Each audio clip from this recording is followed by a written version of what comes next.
Yang jelas tugas TNI di kementerian lembaga itu adalah bukan untuk kepentingan politik praktis, tapi adalah untuk menjawab kebutuhan dari kementerian lembaga dan sesuai dengan kebijakan Presiden. Yang ketiga, yang paling penting adalah berbeda dui fungsi ABRI pada waktu itu. Pada waktu itu, dui fungsi ABRI atau TNI memiliki fungsi dua, yaitu sebagai kekuatan pertahanan keamanan dan sebagai kekuatan sosial politik dan memiliki wakil di DPR. Saya masih bersama Kepala Staf Kepresidenan yang juga Panglima TNI 2013-2015, Jenderal Purnawirawan Muldoko. Pak Muldoko, soal tadi hilangnya batasan kementerian lembaga yang jabatannya bisa ditempati oleh prajurit TNI aktif, apakah ini wajar dikhawatirkan oleh sejumlah kelompok masyarakat sipil bisa memunculkan kembali dui fungsi? Kalau tadi Pak Muldoko tegas bilang orang gitu ya. Nah, tapi apa penjelasannya? Kenapa tidak perlu khawatir? Iya, kita harus melihatnya begini, beda banget tuh. Ini untuk kepentingan bagaimana mengakselerasi di pemerintahan, karena pasti ada pertimbangan-pertimbangan kan, kenapa ada pelibatan TNI di situ, begitu, dan atas kebijakan Presiden. Kalau fungsi sosial politik itu jauh berbeda. Contohnya begini nih, dulu kita menyandang dua tugas, satu tugas pertahanan, yang kedua tugas sosial politik kan gitu. Nah, waktu itu saya sempat merasakan, dan itu bikin kita bingung juga waktu itu. Kenapa Pak? Ada pimpinan kita yang pakai seragamnya bukan seragam tentara, gitu kan. Saya harus jujur mengatakan ini pengalaman masa lalu. Sehingga prajurit yang di bawah bingung, ini apa, kemana, dan seterusnya. Nah, saya pikir situasi itu tidak akan terjadi. Ya. Makanya saya sampaikan kepada masyarakat, nggak usah khawatir. Terus pertanyaan berikutnya, kok bisa Pak Mul? Pintunya itu lewat mana sekarang itu? Orang mau menjalankan tugas kan ada pintunya. Ya. Nggak ada, tertutup pintunya. Undang-undangnya itu ada pintu. Tapi kalau undang-undangnya umumnya membuka pintu, ya bisa terjadi. Tuh. Tapi undang-undangnya menurut saya nggak ada pintunya.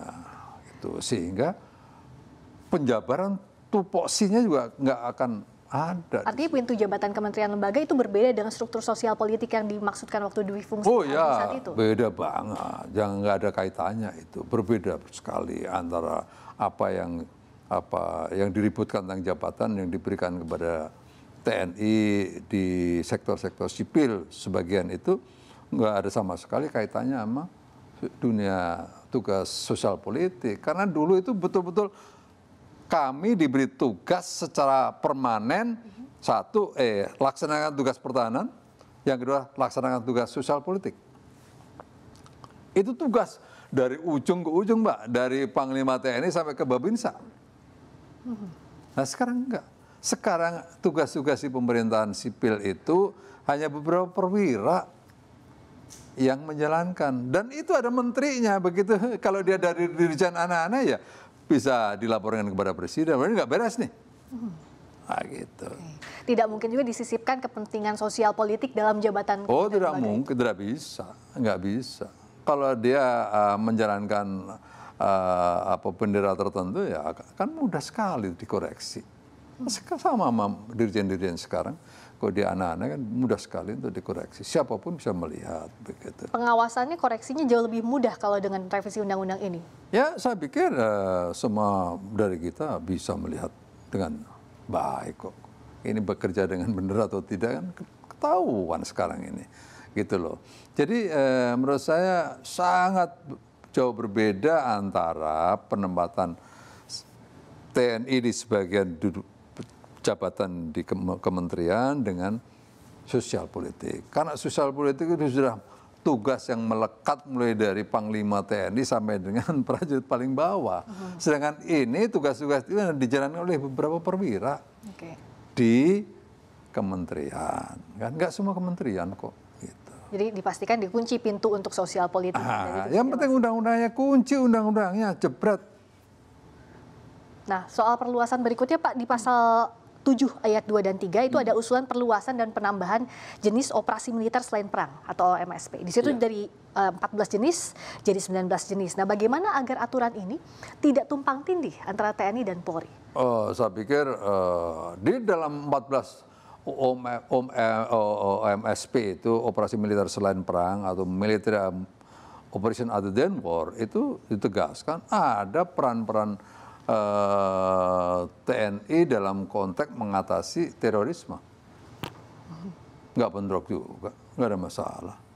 Hanya pertanyaannya, kapan TNI mengambil peran di sektor itu?